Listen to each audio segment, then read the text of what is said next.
Hello, good morning to everyone. Damini's beautiful ওয়ার্ল্ডে আপনাদের সবাইকে স্বাগত। আজ চলে এসেছি মাছরাঙাতে। জলপাইগুড়িতে অবস্থিত এই মাছরাঙা, এটা নতুন হয়েছে। শুনেছি নাকি 19th অফ ফেব এটার উদ্বোধন হয়েছে, আর তাই আমরা সেখানে চলে এসেছি মাছরাঙা কেমন দেখতে আর মাছরাঙাতে খাবার দাবার কেমন সেটা জানার জন্য। অ্যাম্বিয়েন্সটা ভীষণ ভালো। অর্ডার করে নিয়েছিলাম ডিমের ডেভিল, তার সাথে ছিল গন্ধরাজ মুরগি ফ্রাই। এটা গন্ধরাজ মুরগি ফ্রাই ভীষণ ক্রাঞ্চি, ভীষণ টেস্টি, আর সুন্দর একটা গন্ধরাজের ফ্লেভার আছে।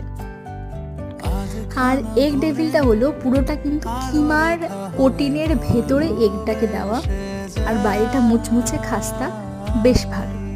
আর এদিকে রয়েছে কিন্তু ফিশ ফিঙ্গার, ভালো স্টাফিংটা বেশ ফিশ ফিঙ্গারের ভালো। আপনারাও যদি আসতে চান চলে আসুন মাছ